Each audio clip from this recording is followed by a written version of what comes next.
Neile, kes on väga kärsitud ja tahavad kohe teada saada, millal vaarikad valmis saavad. Juulis. Aga kes soovivad pikemat ja põhjalikumat selgitust, jääge Vesipäeva Estantsia kanalile. Meil on vastused kõikidele teie küsimustele, vähemalt neile, mis puudutavad vaarikaid.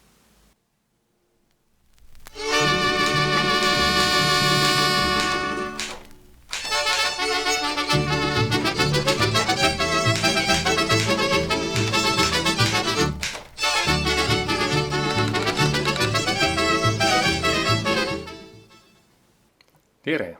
Pole enam ammu näinud ja põhjusega. Vahepeal oli kibekiire saagi koristamise ja müümise aeg. Kuna vaarikas õitseb järk-järgult pikema aja jooksul, siis valmib ka saak samamoodi. Vähemalt kuu aega saab järk-järgult küpsevaid marju korjata. Ja kui istandusse istutada nii varajased, hilised kui ka remontantsordid, siis venibki koristusaeg lausa paari kuu pikkuseks. Mina kasvatan 3 sorti. Novokitaivska, Glen Nampel ning Polka. Kuna tegemist on katseistandusega, siis olen paaril viimasel aastal kirja pannud nii korjatud saagi massi, korjamise kuupäeva kui ka sordi. Vaatame siis üle, millal see saak valmis saab. 2022. aastal hakkas Novokitaivska esimesi marju andma juba 10. juulil ja saak tipnes juuli keskel. Augusti alguseks oli kõik juba läbi. Sama juhtus ka Glen Nampliga. Kõigest 1 kuu kulus esimestest marjadest kuni viimasteni. Mõnes mõttes on see väga mugav. Korjajaid on vaja palgata ainult 1 kuuks. Või kui istandus on nii tillukene, et saab oma jõududega hakkama, siis saab saagi valmimisajaks palgatöölt puhkust võtta ja ise vaarikaid korjata. Nii-öelda aktiivne puhkus. Probleem on aga müümises ja turustamises. Kui selline suur ports korraga tuleb, siis peab varuks olema suurem kogus kaste, karpe, jahuteid. Kliente tuleb keset kõige sügavamat puhkust aega taga ajada, et oma saagist kiirkorras lahti saada. See on üsna intensiivne töö. Õnneks on olemas remontantsordid, mis valmivad pikema aja vältel. Näiteks Polka suvine saak tuli 2. aasta vartelt juulis-augustis, aga sügisene saak 1. aasta vartelt septembrist kuni novembrini. Ja kui paneme kõik 3 sorti ühele graafikule, siis näeme, et tegelikult katab saak ära päris pika ajavahemiku juulist kuni novembrini. Siinkohal tuleb muidugi hoiatada, et aga aastad pole vennad. 2022. aasta sügis oli soe, päikeseline ja kuiv, mistõttu Polka sügisen saak jõudis valmida ega läinud hallitama.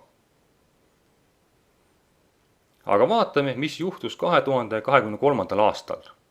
Pilt on üldiselt sarnane, kuid mitte identne.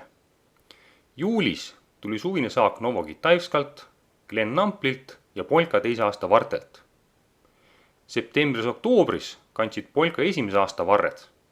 Aga panete tähele, kuu lõpuks oli saak läbi ning novembris ei tulnud mitte midagi.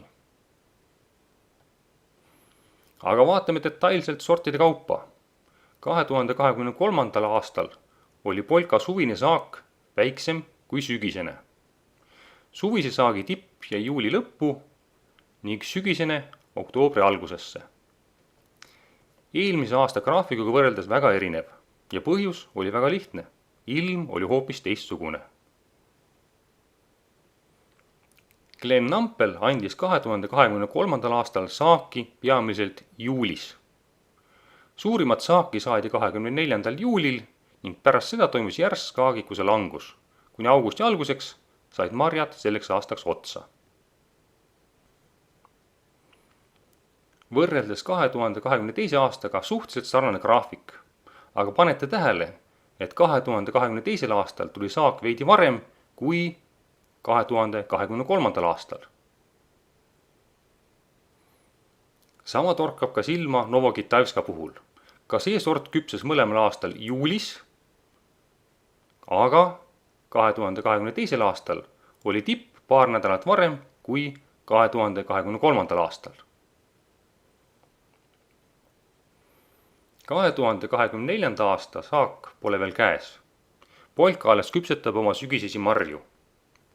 Aga Novokitaivska ja Glen Nampli tulemusi saab juba näidata. Mis siin ikka öelda? mõlemad annavad saaki lühikese aja jooksul, nagu seda eelnevatelgi aastatel näha oli. aga on üks oluline erinevus. see aasta hakkas hooaeg pihta juba jaanipäeval ja sai juuli lõpuks läbi. kui mäletate, siis see aasta oli väga soe ja varajane kevad. 3 aasta kokkuvõtteks võib öelda, et Novokitaevska ja Glen Nample annavad saagi kuu aja jooksul.